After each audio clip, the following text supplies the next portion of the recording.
जय बोलवानी से जयનું નામ કલ્યાણ છે મુખ પવિત્ર થાય જય બોલવાથી એટલે બધા સાથે જય બોલો એટલે ગામમાં ખબર પડે કે ભક્તરાજ રૂપાજીના પરિવારમાં આજે ભજન થઈ રહ્યું છે સદગુરુ મહારાજની જય થોડી થોડી બોલ્યા મનમાં તો બધા કે પર આમ તો ધન્યવાદ આ પરિવારને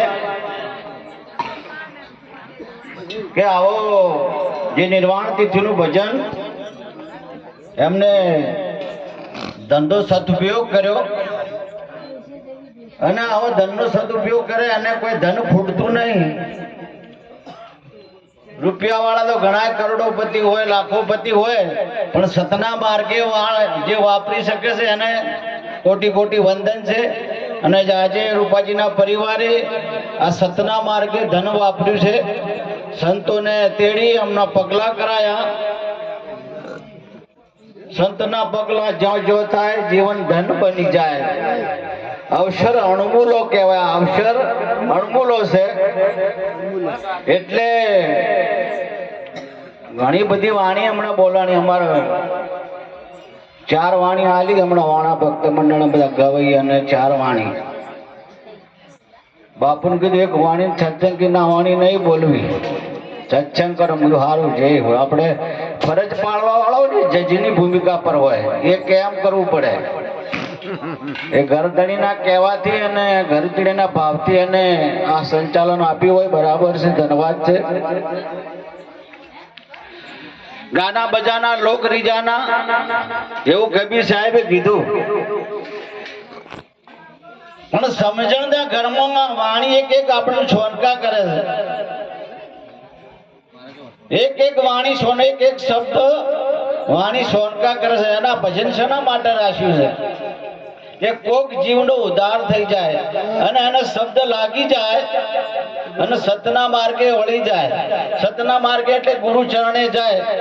પ્રતિજ્ઞા પાળે ચોરી નહીં કરવું, દારૂ નહીં પીવું, જીવ હત્યા નહીં કરવું, માંસ માટી આ બધું બંધ કરી દે અને સદગુરુ ચરણે આ પ્રતિજ્ઞા લઈ લે અને પોતાના સ્વરૂપની ઝાંખી એટલે હું કોણ છું હરિ કેવા છે એની પારખ કરી દે તો એનું જીવન ધન છે. તો આ ભજન પરિપક્વ છે. આજે ભજન રાખ્યું છે ને પરિવારમાંથી કોઈ પ્રતિજ્ઞા જો લઈ લે ને તો પાક્કું ભજન બધું ફળ ત્યાં મળી જાય છે જે પ્રતિજ્ઞા લે એને. મહાપુરુષો તત્વવેતા આજે વધાર્યા છે. અમારે જવનરામ બાપુ ઘાટેડાથી વધાર્યા છે. બાપુ શ્રી ચેનજીરામ મહારાજ જે બ્રહ્મનિષ્ઠ બ્રહ્મક્ષોત્રીય આવા મહાપુરુષો તત્વવેતા એમનો એક એક શબ્દ સાંભળવો એ અણમોલ છે. અને એકી કાને સાંભળીએ તો આપણું જીવન ધન છે. કબીર સાહેબે કીધું કે કોઈ વેદ ભણે વેદશાળા જો પુરાણ ભટે 18 36 રાખતી ગાય તો એ ભક્તિના તોલે ના આવે. ના પાડ્યું છે બાપુએ કે એમ નથી.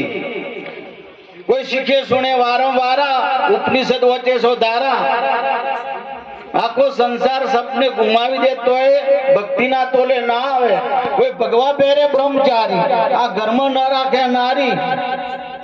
આખો સંસાર ભલે સપને ગુમાવે નારી ના રાખે તોય એને ભગત ગણવાનો નથી એમ કે છે બાપુ.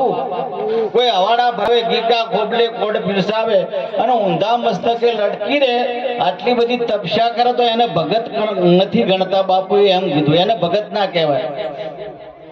તમે વિચાર કરો કે મહાપુરુષ શું કહેવા માંગે છે. આવું બધું કરતો હોય તો એને ભગત ના પાડે છે કે ભગત નથી એમ કબીર સાહેબે કીધું છે. તો ક્યારે કહેવાય કુંડળીઓ ઘણો લાભો ક્યારે ભગત કહેવાય કે જ્યારે પૂર્ણ ભાવથી જિજ્ઞાસા ભાવ પ્રગટ થાય મમુક્ષ ભાવ આવે અને કોઈ સદગુરુ ચરણે આ પ્રતિજ્ઞા લઈ અને હું કોણ ને હરિ કેવા એ જાણે તો જ એ ભક્તિના તોલે આવે. ને કે આવું બધું ગાવું બજાવવાનું તો બરાબર છે. આ કરે તો જ ભક્તિમાં ગણાય ને કે ઘણા તો વાણી વિલાસ તો ઘણો બધો થાય. સારું સારું ગાવાવાળા હોય. ગુરુ મહારાજની કૃપાથી સારી સ્વર પેટી હોય એટલે ગઈ શકે છે. પણ જો સુધી કનેક્શન નથી મળ્યું પોતાના સ્વરૂપની ઝાંખી નહીં થઈ, પોતાનું ઓળખાણ નહીં થઈ કે હું કોણ છું. આ શરીરમાં આજે બોલી રહી છે, ક્યાંથી બોલાય છે, હું ક્યાંથી આયા ને મારે ક્યાં જવું છે એની ખબર જો પડી જાય અને એક ખબર સદગુરુ પાડે. કોઈ આવા તત્વવેતા મહાપુરુષ અમારે જવનરામ બાપુ, અમારે જયંતિરામ બાપુ આજે મહાપુરુષો રાત દિવસ શાના માટે ઉજાગરા કરે છે? આ જીવને વાળવા માટે. બાપુએ ભજનમાં કીધું છે, જયંતિરામ બાપુએ, ભજન સૌને કરવાનું રે સંતોભાઈ, ભજન સૌને કરવાનું. આ માનવ દેવ દેવોને દુર્લભ ટાણું હરી ભજવાનું. જો આયેલો અવસર ચૂકી ગયા તો ફરી પાછો નથી મળવાનું. હરિનું નામ લેવું લેવરાવનું મોટું કામ. ઈશારો કર્યો કે હરિનું નામ લેવું અને લેવરાવું. જે સદગુરુ ચરણે ગયા છે એને તો મહેનત હારી જ કરવાની છે, ભક્તોને વાળવાના છે કે આ બધું જે કરો છે એ બધું મૂકી દો અને કોઈક સદગુરુ ચરણે જઈ અને વાતને જાણો. એવો ઈશારો વાણીમાં કર્યો બાપુએ. ભજન સૌને કરવાનું અને ભજન બધાના માટે જ છે. ખાવું પીવું ભોગ ભોગવાન અંતે મરી જાવ એના માટે આ મનુષ્ય અવતાર નથી મળ્યો આપણને. સદગુરુનું નામ હરતા ફરતા ધંધો કરતા તમે બધું કરી શકો, પણ જો સુધી કનેક્શન સદગુરુ, જો ગુરુ મહારાજ તો ઘણી પ્રકારના હોય. આપણને કોઈક ધંધો શીખવાડે તો ધંધા અર્થે પણ એક ગુરુ કહેવાય છે. કોણ ફૂંકે ને કદાચ કોણમાં ફૂંક મારે તો કોણ ગુરુ આવું છે. માતા પિતા એ આપણા ગુરુ છે, જેના પુણ્યથી આ શરીરની પ્રાપ્તિ થઈ છે. કંઠી બોધે અને કંઠી ગુરુ કહેવાય છે.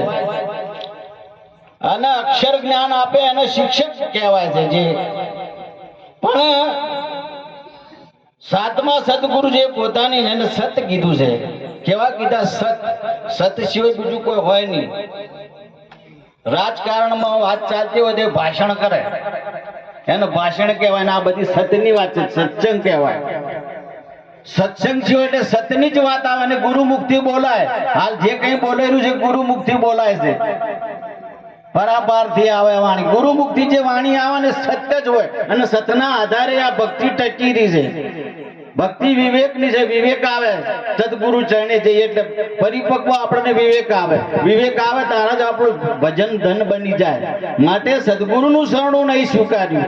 જેને ગુરુ નથી કરાયા, ચોખ્ખી વાતમાં આપને કહું છું, જેને ગુરુ નથી કરાયા એને તો કોઈ વાર કરવા જેવી નથી.